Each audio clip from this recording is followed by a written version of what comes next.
नमस्कार, शाम के 6 बज चुके हैं और वक्त हो चला है न्यूज 18 अपडेट का। मैं हूं शुभ मिश्रा आपके साथ और चलिए करते हैं खबरों की शुरुआत। सबसे पहली खबर आपको बिहार पुलिस की धक्का मार गाड़ी की बताते हैं। सहरसा से आई तस्वीर में आपको देख सकते हैं कि पुलिस की गाड़ी को स्टार्ट करने के लिए कुछ लोग धक्का लगा रहे हैं। ये गाड़ी पत्थरघट ओपी की है और इसी धक्का मार गाड़ी से पुलिस क्राइम कंट्रोल के लिए निकलती है। आप खुद देख लीजिए कि कई लोग जीप को धक्का लगा रहे हैं। सवाल यह है कि जब पुलिस की जीप ही स्टार्ट नहीं होगी तो आखिर क्राइम कैसे कंट्रोल होगा। क्राइम कंट्रोल को लेकर हाई लेवल मीटिंग्स तो होती है, लेकिन जब थाना स्तर पर संसाधन ही नहीं होंगे तो पुलिस क्राइम कंट्रोल कैसे कर पाएगी। ये तस्वीरें सब कुछ बयां कर रही है कि कैसे पुलिस प्रशासन की किरकिरी हो जाती है लोगों के बीच, वो भी तब जब पुलिस की गाड़ी लोगों के बीच में खराब होती है।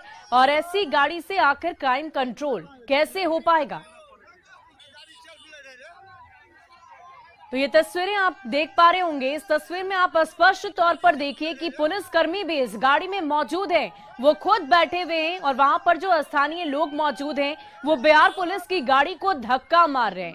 विडंबना तो यह है कि कई दफा मीटिंग्स की जाती है, कोशिश ये की जाती है कि बिहार में क्राइम को कंट्रोल किया जाए, हर तरीके से ये कोशिश की जाती है, लेकिन इसके बावजूद ऐसी तस्वीरें जब सामने आती है तो सवाल उठते ही हैं।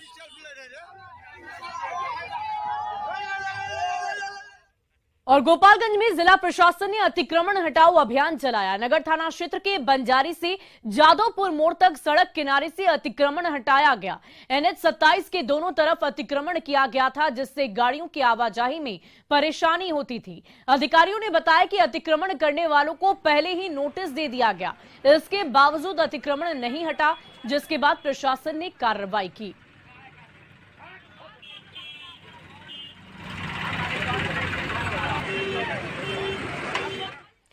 और मुजफ्फरपुर नगर निगम चुनाव का काउंटिंग के दौरान पुलिस ने लाठियां चलाई। काउंटिंग सेंटर के बाहर हजारों की संख्या में भीड़ एकत्रित थी, जिससे यातायात पूरी तरह बाधित हो गया था।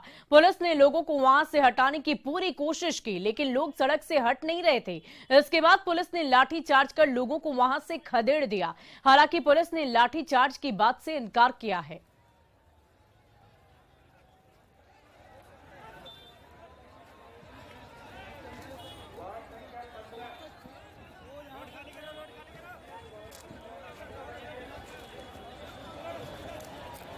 लाठीचार्ज किया गया है। लाठीचार्ज की बात नहीं हुई है।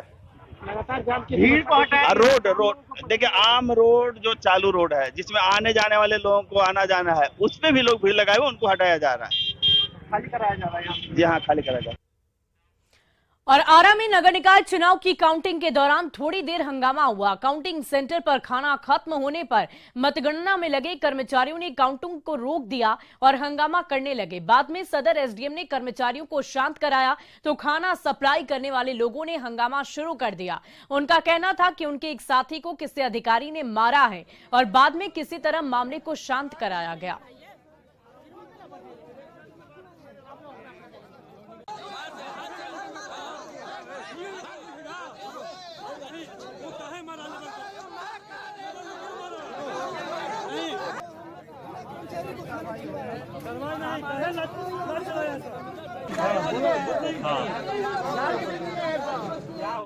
और पलामू में बंधन बैंक के कलेक्शन सेंटर में हथियारबंद अपराधियों ने लूटपाट की घटना को अंजाम दिया। बैंक में पहुंचे दो लुटेरे बैंक कर्मियों को गन पॉइंट पर रखकर बैंक में मौजूद रुपए लेकर भाग निकले। लुटेरों ने बैंक में रखे लगभग 56,000 रुपए लूट लिए। विश्रामपुर थाना क्षेत्र के बंधन बैंक कलेक्शन सेंटर में इस वारदात को अंजाम दिया गया। हैरान करने वाली बात तो यह है कि विश्रामपुर थाना से महज 100 मीटर की दूरी पर बंधन बैंक की ये शाखा है। दोनों अपराधी चेहरे पर नकाब डालकर बाइक से वहां पर पहुंचे थे। वहीं लूट की जानकारी मिलने के बाद मौके पर पहुंचे एसडीपीओ मामले की जांच में जुट गए हैं। और पहले पूछा, यहाँ तक लाया, पूछा कि लोन उनके बारे में कुछ पूछा। हम वहाँ थे सिस्टम पे, यहाँ ऑफिसर थे, तो पूछा तो हमको लगा कि बाजार लोन वाले होंगे तो बाजार लोन हम देते हैं। तो हम जब पता किए तो जब पूछे, फिर उन लोग क्या किया, एक व्यक्ति यहाँ आ गया और एक यहाँ ऑफिसर यहाँ बैठे थे। तो यहाँ वो आने के बाद गन निकाला, एक वहाँ गन निकाला था और यहाँ निकाला था। उसके बाद हम लोग गन पॉइंट में जाके गेस्ट रूम में डाल दिया। कितना पैसा की लूट हुई है? यहाँ से 56,500 कुछ। और साहिबगंज की गंगा घाट में ओवरलोडिंग के चलते मालवाहक जहाज अनियंत्रित हो गया, जिसके चलते जहाज पर लोड 4 ट्रक गंगा नदी के पानी में समाहित हो गए, जबकि एक ड्राइवर के लापता होने की खबर है। यह दुर्घटना सुबह 7 बजे हुई, जब डीबीएल कंपनी के लोडिंग पॉइंट पर खड़े मालवाहक जहाज पर रखे एक के बाद एक 4 ट्रक गंगा नदी में जा गिरे। घटनास्थल पर तुरंत रेस्क्यू ऑपरेशन शुरू कर दिया गया। साहिबगंज के डीसी रामनिवास यादव ने मौके का जायजा लिया।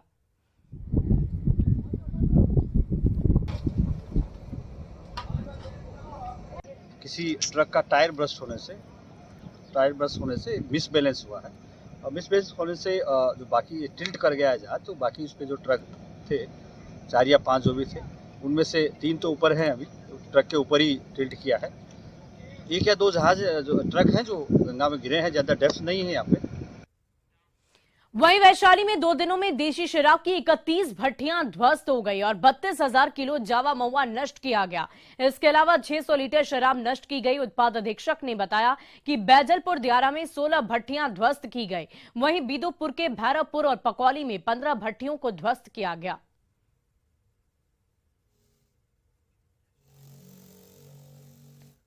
और बगहा में एक व्यक्ति की संदिग्ध परिस्थितियों में मौत हो गई है। मृतक का नाम हीरा लाल बताया जा रहा है। परिजनों ने शराब पीने से मौत का दावा किया है। मामला लोकरिया थाना क्षेत्र के पीपरा धिरौली वार्ड संख्या 15 का बताया जा रहा। लोगों ने यह भी दावा किया कि इलाके में शराब की खुलेआम तस्करी होती है, लेकिन पुलिस प्रशासन पूरी स्थिति पर आंखें बंद किए रहता है। ऐसे में इस शख्स की मौत पर गंभीर सवाल खड़े होते हैं। शराब पीने से मौत हो गई। कहाँ मिली थी सर? यही गांव में मिली थी, पीपरा धिरौली में। यहाँ शराब बनती है, बिकती है? शराब यहाँ बहुत भारी मात्रा में बनती है। कैसे आपको जानकारी मिली? कब पिए थे शराब? प्रतिदिन लोग यहाँ पर पीता है, तो जानकारी इसमें का लेने की बात है। क्या चाहते हैं हम लोग चाहते हैं कि शराब बंदी है तो बंद कर दिया जाए। वहीं लखीसराय में पुलिस ने शराब माफिया के खिलाफ बड़ी कार्रवाई की। हलसी थाना क्षेत्र के नीमा गांव में पुलिस ने छापेमारी की और छापेमारी में 2000 लीटर देशी शराब बनाने के सामान के साथ 3 शराब की भट्टियों को ध्वस्त किया गया। पुलिस ने एक शराब के धंधेबाज को भी गिरफ्तार किया है। पुलिस को गांव के बाहर शराब की भट्टी होने की खबर मिली थी और इसके बाद पुलिस ने ड्रोन के सहारे शराब के इस अड्डे को लोकेट किया और फिर छापेमारी की। आज की बरामदगी में लगभग 2000 लीटर जावा महुआ भी नष्ट किया गया। एक आदमी अरेस्टिंग भी है और लगभग 30-40 लीटर के आसपास शराब भी नष्ट किया गया है। वहीं मधुबनी में नए साल के जश्न के पहले शराब तस्करों के खिलाफ पुलिस की कार्रवाई जोर शोर से जारी है। यह तस्वीरें मधुबनी के झंझारपुर अनुमंडल की है। यहां भैरव स्थान थाना क्षेत्र के अलावा भेजा और मधेपुर थाना क्षेत्र में पुलिस की छापेमारी चल रही है।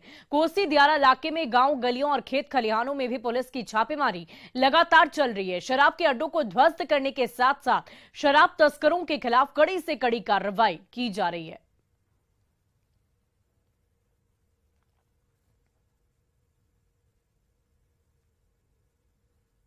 लोग लगातार रेड कर रहे हैं और जो जो संभावित जगह है, जैसे कि भेजा और मधेपुर या अन्य कोई भी संभावित जगह है, सबका लिस्ट बना हुआ है। हम लोग उस पर औचक रेड करेंगे और फिलहाल आपको दिखेगा। और पुलिस अधीक्षक महोदय के द्वारा डेली इसका अनुश्रवण किया जाता है कि किस एरिया में क्या हो रहा है, और नए साल के आगमन की तैयारी को लेकर के भी जहाँ जहाँ संभावित जगह है हम लोग लगातार रेड कर रहे हैं। वहीं गया से पकड़ी गई संदिग्ध चीनी महिला से केंद्रीय एजेंसियां लगातार पूछताछ कर रही है। शुरुआती जांच में वीजा नियमों के उल्लंघन की बात सामने आ रही है और हिरासत में ली गई महिला से पासपोर्ट से संबंधित दस्तावेज बरामद किए गए। पहले यह बताया जा रहा था कि वो दलाई लामा की जासूसी कर रही है, लेकिन जांच के बाद चीनी महिला मिस सांग अपने निर्धारित अवधि से अधिक समय से भारत में रुकी हुई है। एडीजी हेडक्वार्टर ने बताया कि मामला ओवरस्टे का है। जो चाइनी महिला को डिटेन किया गया में अभी उसमें क्या इनपुट है, फर्दर आगे क्या कार्रवाई बिहार पुलिस कर रही है? चाइनीज महिला के बारे में इनपुट बिहार पुलिस को प्राप्त हुआ। बिहार पुलिस के द्वारा उक्त महिला की खोजबीन की गई। खोजबीन करने के बाद में उसको ट्रेस किया गया, लोकेट किया गया। उसके बाद में उसको डिटेन करके इंट्रोगेशन किया गया और उसमें बहुत सारी बातें सामने आई हैं। उन बातों और तथ्यों के आधार पर अभी जो सूचना मिल रही है उसके आधार पर FRRO कोलकाता ने उनके द्वारा इसका वीज़ा कैंसिल कर दिया है। हालांकि वीज़ा 2024 तक वैलिड था। चूंकि ये ओवर स्टे का आरोप इन पर है और इनके द्वारा नियमानुकूल जो है अवधि में भारत से बाहर प्रस्थान नहीं किया गया, ओवर स्टे में ये भारत में बनी रही, इसी आरोप में इनके विरुद्ध कार्रवाई करते हुए वीज़ा कैंसिल किया गया है और इनको डिपोर्ट करते हुए लीव इंडिया का नोटिस किया गया है। और अगली खबर मुजफ्फरपुर से है, जहां पुणे से घर आ रहा युवक ट्रेन से उतरने के बाद गायब ही हो गया। परिजन अपहरण की आशंका जता रहे हैं और सकरा के मचही निवासी मुस्ताक सुबह 4 बजे ट्रेन से उतरा था। ट्रेन से उतरकर घर की ओर आ रहा था और तभी कुछ लोगों ने उसे जबरन कार में बिठा लिया। उसके बाद से मुस्ताक घर नहीं लौटा। परिजनों ने पुलिस मुस्ताक को सुरक्षित घर लाने के लिए गुहार लगाई है। बरोरो वाला बैठा रहे करके की जाने के लिए अभी तक ना आए चालू है कि ना चालू। बात हुआ 5:30 बजे करीब में, जब इधर से फोन किए तब बोले कि हम ना चिन्ह पहचान के आदमी से गाड़ी में बैठे हुए बोलेरो में से रख दो फोन। बस इतना ही बात हुआ था। उसके बाद बात नहीं हुई? नहीं हुई। क्या बजे लास्ट बात हुई थी? 5:30 बजे। और गढ़वा की चंद्रिका अस्पताल में एसडीएम और सिविल सर्जन के छापे में कई गंभीर अनियमितताएं मिली है। अस्पताल में ना तो कोई डॉक्टर है और ना ही पर्याप्त हेल्थ स्टाफ, फिर भी गर्भवती महिलाओं की डिलीवरी की जा रही है। झोला छाप डॉक्टर बेहिचक मरीजों की जान से खिलवाड़ कर रहे हैं। एसडीएम और सिविल सर्जन ने अस्पताल को सील करते हुए दोषियों पर कड़ी कार्रवाई करने की बात कही है। 3 लड़की थी, एक औरत थी, मतलब वो भी नर्स थी, और 3-4 जेंट्स थे। तो ऑपरेशन हुआ है कि नॉर्मल हुआ है?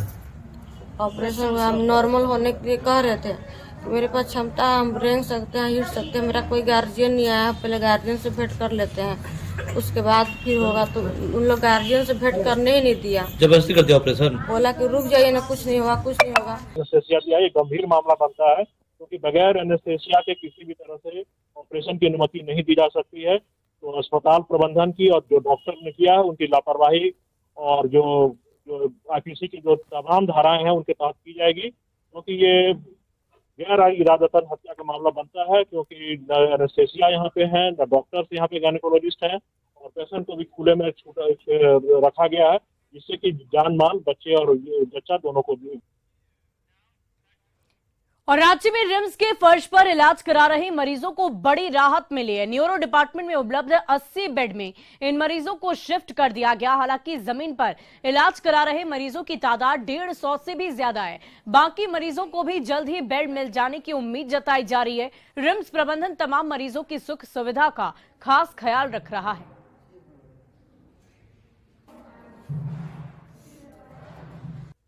80 बेड जो है न्यूरो सर्जरी के लिए अलॉट किए गए हैं।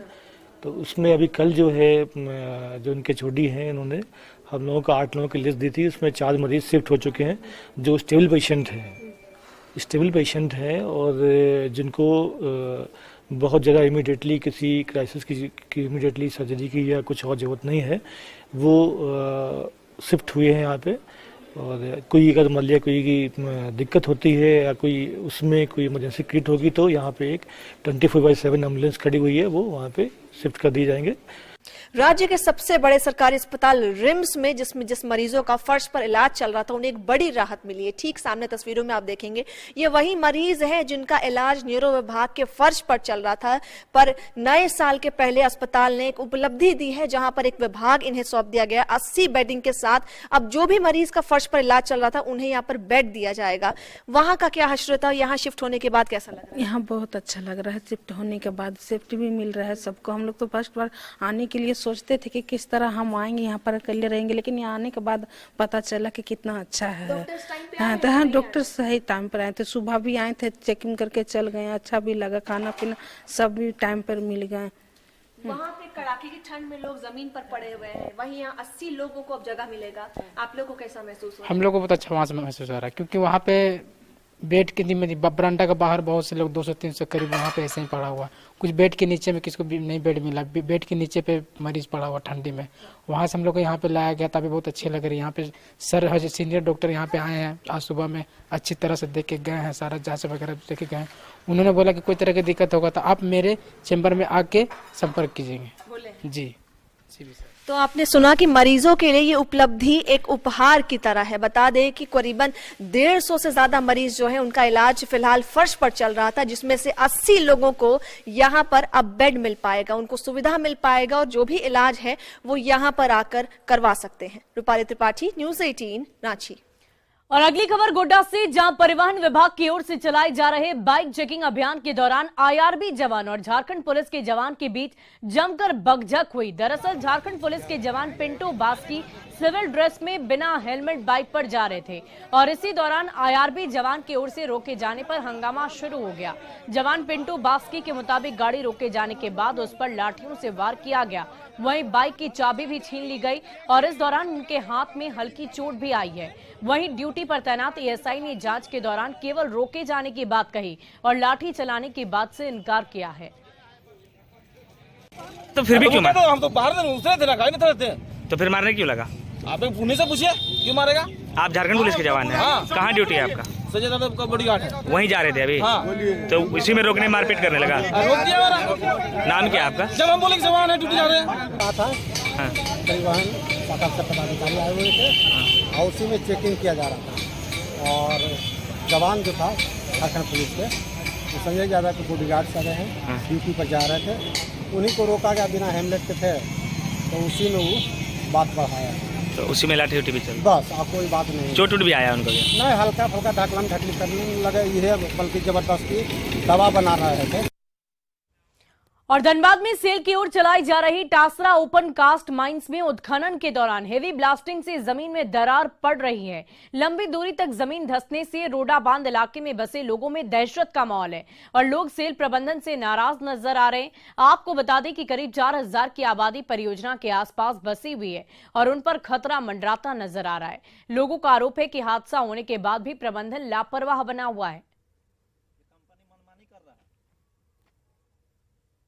सेल को शुरू में ही जब उसको दिख गया था कि यहाँ भूदसान हो रहा है, ऑलरेडी हो चुका है, एक तरह का हादसा आदमी बार बार बचा है और दोबारा होने का संभावना था यहाँ पे, जबकि बार बार बताया जा रहा था कि ये फेंसिंग देखिए, फेंसिंग जो है सुरक्षा घेरा बोला कि हम बना दे रहे हैं, यहाँ से अब नहीं फटेगा। तो सुरक्षा घेरा के पार जब फट गया तो इसका मतलब है आदमी को ये लग रहा है कि अब यहाँ माने कि दहशत का माहौल बना हुआ, आदमी को ऐसा लग रहा है कि हम सुरक्षा में नहीं है। जब सुरक्षा घेरा से बाहर अगर जमीन धंसने लगा तो अब इसको क्या बोलिएगा? हम लोग क्या मांग कर रहे हैं? हम लोग को उसको लिए ही मांग कर रहे हैं जैसे ओला धप दे, अच्छा ही कर दे, जैसे आदमी आने जाने में ये हो, सेफ्टी कुछ सेफ्टी कर दे, वो जो वैसे नीचे नीचे गड्ढा कर रहा है उसको जैसे भर दे।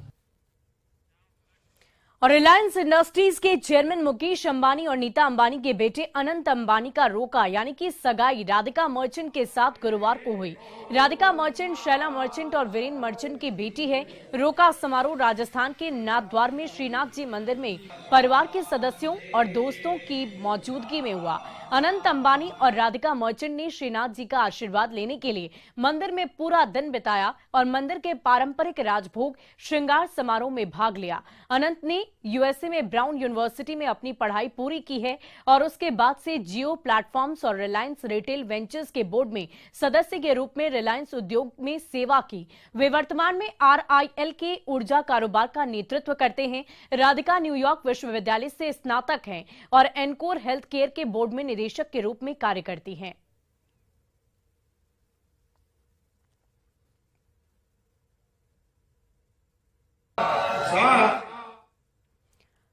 तो ये दो तस्वीरें इस वक्त आपकी टीवी स्क्रीन पर। नाथद्वार में अनंत अंबानी और राधिका मर्चेंट की सगाई के बाद मुंबई में पार्टी हुई जिसमें अलग अलग क्षेत्रों की दिग्गज हस्तियां शामिल रही। ये तस्वीरें मुंबई की आप देख पा रहे होंगे। सगाई पार्टी में कई दिग्गज हस्तियां मौजूद रही। साथ ही साथ राजस्थान में जब सगाई हुई वो तस्वीर भी हम आपको दिखा रहे हैं। पूरा परिवार वहां पर मौजूद था, कुछ करीबी लोग, कुछ दोस्त और सभी की मौजूदगी में इस कार्यक्रम को संपन्न किया गया।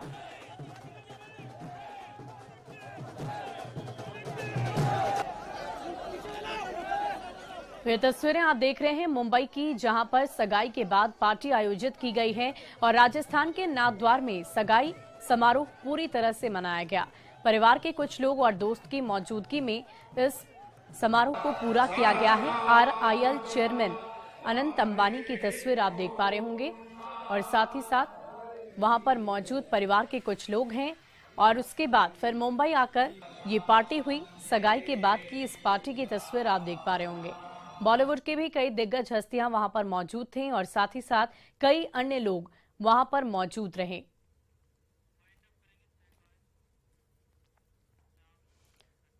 और फिलहाल इस बुलेटिन में अभी के लिए